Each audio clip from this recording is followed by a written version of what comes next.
Welcome back. My name is Tim Verghese with Inside Nebraska. We're joined today by Devin Jackson from the Philadelphia Inquirer. Devin, welcome to the show. We're grateful to have you, man. NFL draft analyst. We're coming out of the NFL Combine. Nebraska had four representatives at the Combine, so we just wanted to touch base with you, kind of see what you saw over the last week. It feels like at least three of the four guys probably improved their stock a little bit coming out of the week. I guess just coming out of the Combine.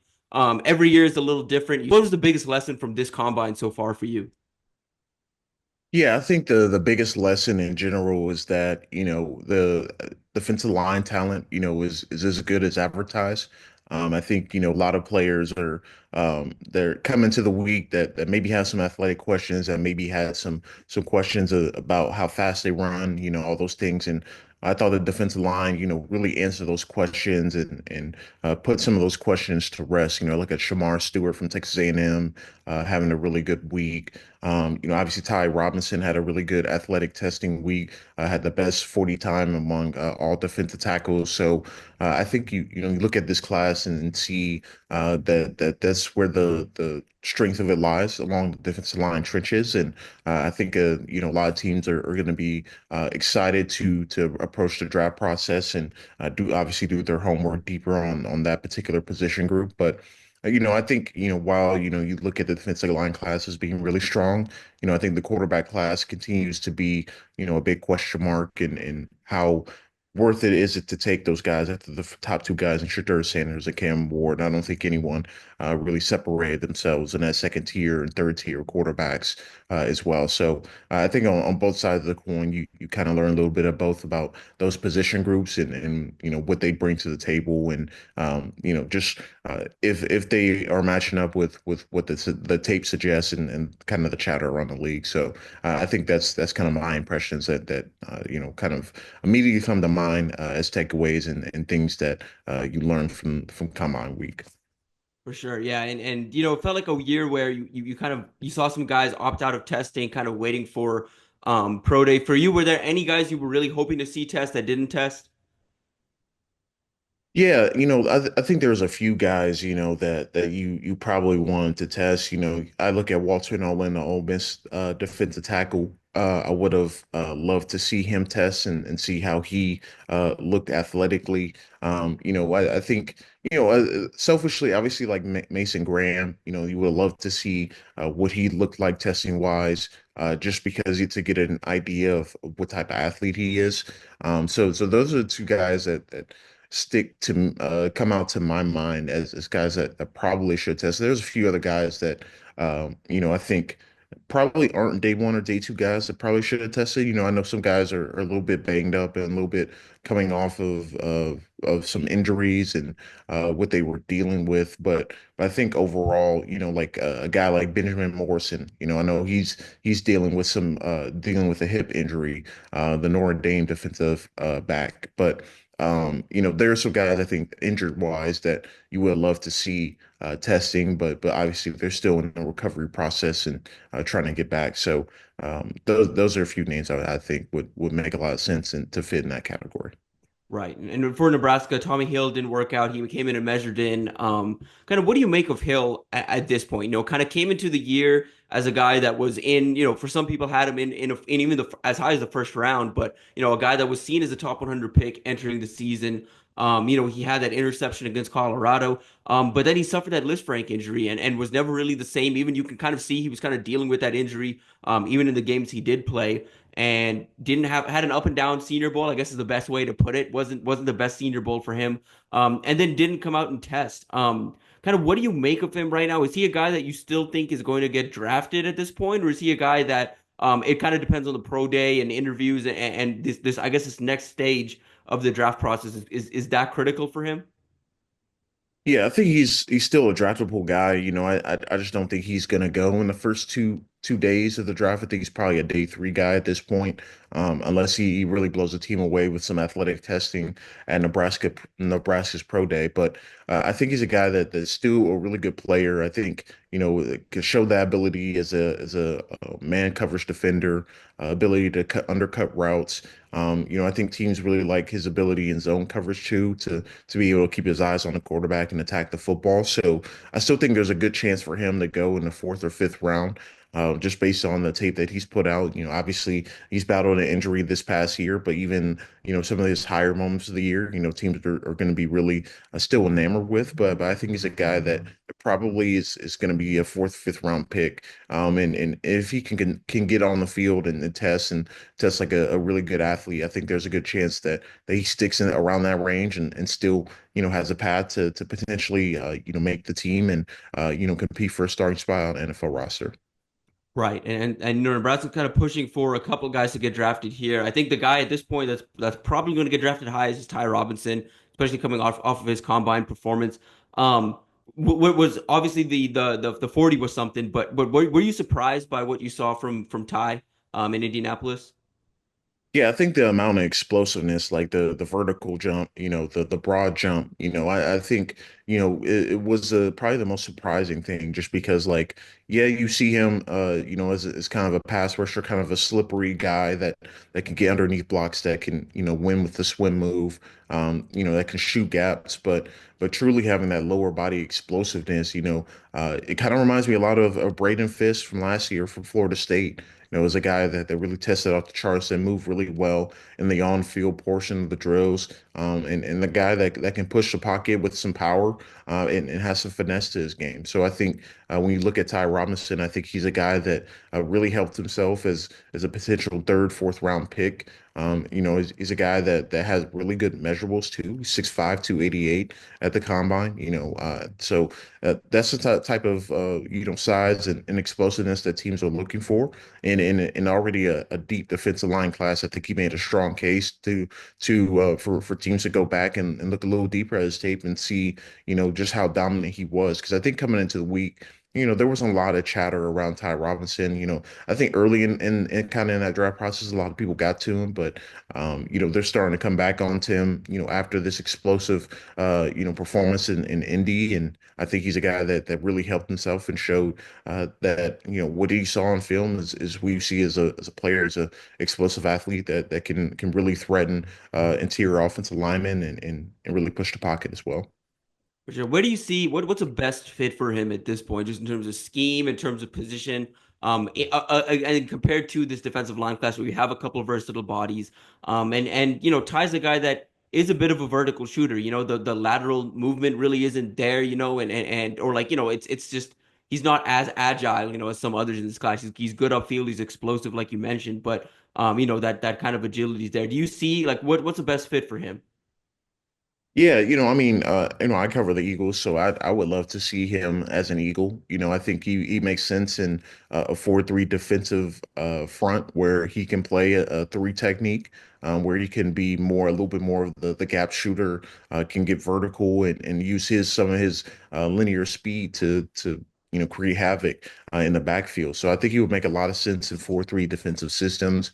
I look at the Baltimore Ravens as a potential fit for him as well. So I think he's a guy that's going to have, a big market, especially for 4-3 defensive line teams, and that like to use four defensive linemen.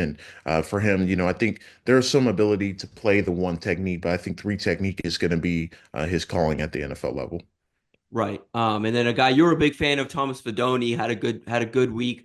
How do you kind of pair, I guess, with Fidone the week he had, the athletic metrics he has, obviously the pedigree, former number one tight end in the country, and then the up and down production he had. He had injuries he suffered at Nebraska, kind of dealt with those.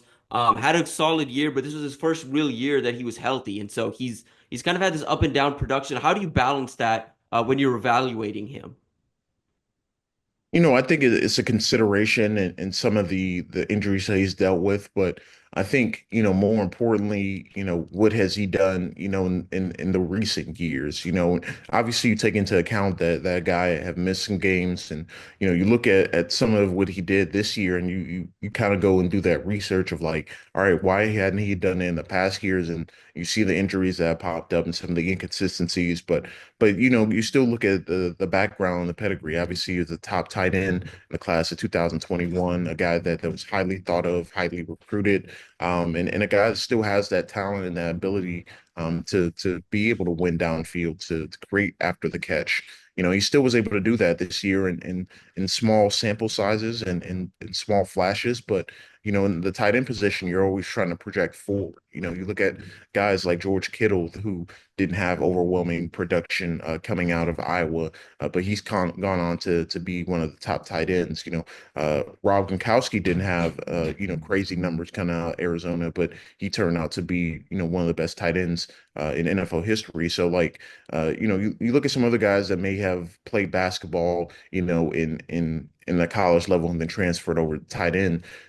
It's all about what you can do down the line and not necessarily what you did in college all the time, especially at the tight end position. So I think Fidone is a guy that can continue to develop. He's still relatively inexperienced compared to some of the other guys in this draft class in terms of games played and snaps played and taking the full load of an offense. But I think the traits are there, the ability, and the athletic testing. He's a guy that looked really good in that tight end class. He didn't run the fastest 40, but had one of the, was winning like top two or three and like broad jump, vertical jump, and some of those other combine metrics. He looked really good in the shuttle, the three cone. So he's a guy that did everything at the combine, and I think NFL teams are going to be interested in him. Obviously, they're going to do those medical evaluations and see, if those knee injuries and past injuries are past him. But I think Fedone is the guy that, and like he told me, at the combine, his best football is ahead of him, and I truly believe that. Right. And he's a guy that you kind of where do you stack him up in this tight? It's a weird tight end class. Weird in the sense that, you got these top end elite guys, like Colson Loveland, Tyler Warren, and so on. Then you've got a couple elite like athletes like Thomas Fidone and Elijah Arroyo. And kind of where do you stack Fidone in this class compared to that top end group, that middle group of intriguing athletes, and then, some of the others in this class that have had production, and have been productive and can fit in the league, but in like, specific roles. Yeah, I think he's in that third, fourth round bucket right now, just in terms of like, I think there's probably going to be a few guys that go in round two, but I think round three is where it starts to get interesting and where teams start to differ in their grades. To me, right now, at least I see it as kind of the top four guys is Tyler Warren, Colson Loveland, Mason Taylor, and then Elijah Arroyo. But after those four guys, I think it starts to get interesting. What do you do with Harold Fenton Jr. from Bowling Green? I think he's a guy that is more of a scheme fit in terms of like you have to figure out how he's going to get the ball, have to manufacture some touches for him, more of a move tight end. With Fedoni, I think he's a guy that can play in line, can be flexed out, can move him across the line of scrimmage. I think he's a little bit more versatile than a guy like Fannin. And I don't think either of those guys are overwhelming top blockers along with Elijah Arroyo, but I think the receiving profile is going to be really interesting. So I think for Doney, as long as those medicals check out and teams feel comfortable with him moving forward, I see him going somewhere in that third, fourth round range, which I think is way better than even people expected coming into the season. A lot of people didn't know his name probably just because of the injuries that were piling up on him and didn't play a lot of games. But I think this season specifically, what he was able to do at the Senior Bowl really has helped him throughout this draft process. Where do you is he a guy that you think benefits from, like a run? They've kind of touched on and there's a belief that, there could be a run on tight end, specifically in the first round. You mentioned those top three guys specifically. Is there a chance that, Fedoni kind of benefits and maybe gets drafted higher than even we're talking about just because of an early run? I think it's certainly possible, if say a guy like Mason Taylor goes in the first round and then you have Elijah Royal go off the board in the second round, well, what do you do as a team, And I think the beauty of this draft in particular is that, after the first round, picks 35 to 80, 85 are probably guys that all can go in that range and probably have similar grades across the board. So I think with Fedoni, if a team has a early or mid third round grade on them, there's a chance he might go late second, early third. So I think it really depends on what the team grade is on the player. But I think in a tight end class and teams, there's some teams in that second and third round that are a little bit tight end needy teams. I'm thinking about the Eagles as a team that probably need to get younger at that position, among others. I think it makes a lot of sense that he might go earlier than people expect. Right. And that's a position that's just becoming more of a focal point in offenses, at the NFL level and trickling down to the college level as well. So yeah, and kind of talking about another big pass catcher in Nebraska, Isaiah Neyor, a guy that has had another one like an up and down kind of college career, has production, like verified production across his career at Wisconsin, at a Wyoming, had a solid year at Nebraska. Obviously, there's some questions on tape. There were some things to answer on tape, but objectively tested out as one of the best athletes in this draft at the NFL Combine last week. What do you think of him kind of coming out of this week? Did he impress you? Are you higher on him coming out of the week, or is this kind of what you expected? Yeah, I expected him to test really well. I've liked him going back to his Wyoming days, and had hope when he transferred to Texas that he was going to pan out and become a focal point of that offense. But obviously it just didn't turn out that way, and he ended up at Nebraska. And all things considered, I thought he had a pretty good year in Nebraska. I know there were some drops on tape, some inconsistencies at times, but he's a long linear athlete that can take the top off of a defense, that can get behind corners and the secondary in general. There's always going to be a role for a guy like that, and I think he helped himself to show that what you see on tape that matches, and being a fast, explosive guy, and being able to travel linearly and show some of that route running ability on field. Obviously, I think the drops need to clean up a little bit, but I think with Nayer, you're getting he's a perfect like probably day three receiver that you bring him in and you bring him in for a specific role, and I think is playing the deep role in terms of being a vertical receiver and helping take the top off the defenses and running those posts and go routes to be able to clear out some of the secondary as well. So I think there's a role for him and what he can do. I do think also, if a team needs to play him in the slot, I think he has some ability to do that as well. So I think he makes sense as a day three receiver, and I think teams saw exactly what they were expecting coming into the week with Nayer. Yeah, and it's something I've tried to hammer home with Nebraska fans specifically is I know there's some love lost kind of for him. Obviously, that Iowa drop comes to mind. I don't know if you've seen the tape there, but there's a drop at the end of that Iowa game that potentially would have put Nebraska up and could have sealed that win that he had. And there were some drops across the years. So I've had to kind of hammer home like, hey, the NFL is a height, weight, speed league, and his combination of those three things is probably going to see him drafted. And I've had people not believe me, but you agree. I think he's going to get drafted. Yeah, he's a guy that gets drafted. I think, the receiver class in general, I don't think is, nearly as good as the last few years, but teams are always looking for guys that fit specific roles. And I feel like Nader is a guy that makes a lot of sense if you want to continue to add to your vertical passing game, and get a guy on day three that has that ability. It's all for him, it's all going to be about consistency at the NFL level. If he can be a consistent player, he's going to be able to carve out a role and have a chance to earn some starter level snaps. But if the drops continue, obviously you don't last in the league very long if you can't catch the ball. So I think with Nayer, that's what the focus is going to be for him, being that consistent player that you saw at times on tape, but he's definitely a guy that's going to get drafted. Okay, sounds good. And yeah, I mean, Nebraska's right now sitting at potentially four guys getting drafted. Do you see anyone else from this team getting drafted in this specific draft? I know we've got Nash Hotmacher was a guy that some felt probably should have been at the combine. Is there anybody else in Nebraska you've watched or you have a draftable grade on at this point? I would say probably not. I think Hutchmaker is probably the guy that comes to mind as a potential 6, 7 round guy. I think both him and Ty Robinson deserve to get drafted. They were dominant players in the interior and what they were able to do on that Nebraska front.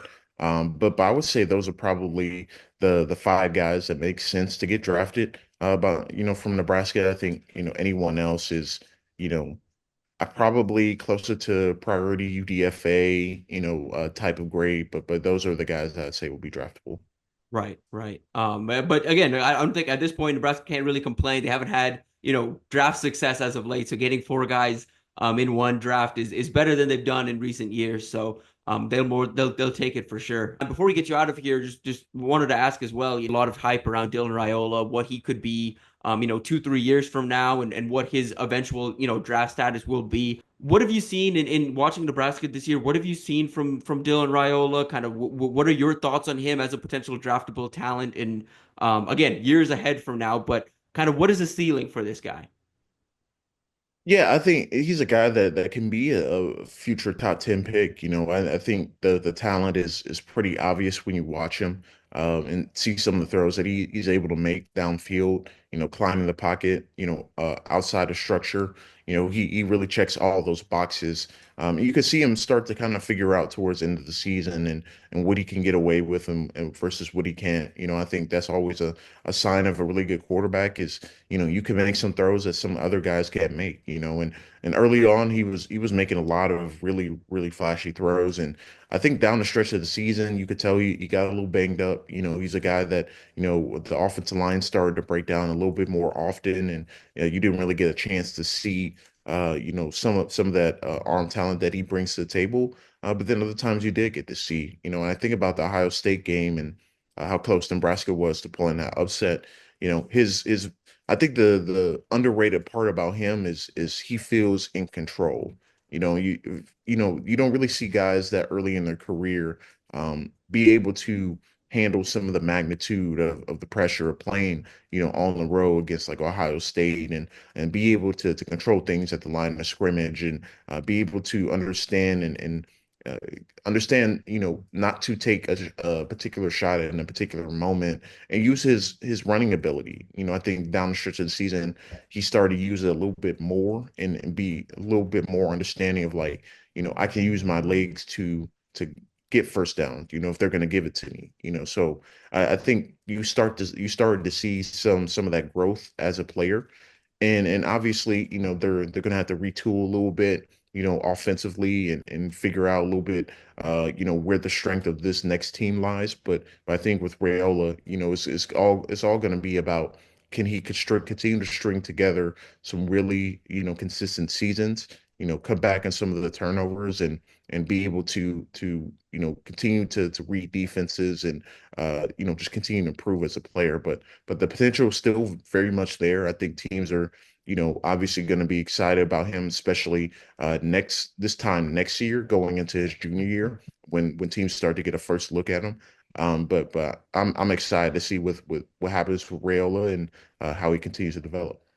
For sure. And is anyone else, Nebraska added Dane Key to the roster this year, added an Isaiah Hunter, Rocco Spindler, and Elijah Pritchett, a couple of guys that could potentially get drafted going into 26. Obviously, we've got plenty of time, but going into the 2025 college football season and into the 26th draft, are there anyone else at Nebraska you're really watching and excited to watch here in this fall? I think Dane Key, I think is probably the top name that I'm looking forward to watch just because of what he was able to do at Kentucky. But I think Kentucky's passing game wasn't nearly as developed as Nebraska's is. So I think he's going to have a real shot to be the top receiver at Nebraska and have a big year. I think the thing that Nebraska kind of was missing this past year, and even with Isaiah Neyor is that true number one guy that you can go to in those critical moments. I felt like they didn't always have that this past year, for Dylan Rayola. So I think Danke can be that guy for him, and I'm expecting a big year from him and Rayola finding his number one target and being able to exceed some of the expectations that he even had last year. No doubt. And yeah, Devin, we appreciate your time. Obviously, it's a busy time for you, Mrs. Draft. But yeah, we'll stay tuned. And if any of these guys end up on the Eagles, we'll definitely get you back on post draft just to talk team fit and all of that. And yeah, before we get you out of here, anything you want to plug? And any where can people find you? Anything, any big projects you're working on ahead of the draft? Yeah, I would say, you can follow me at real D_Jackson on X. Follow my work at theinquirer.com. And yeah, I mean, I'm just probably going to be working on another mock draft here soon.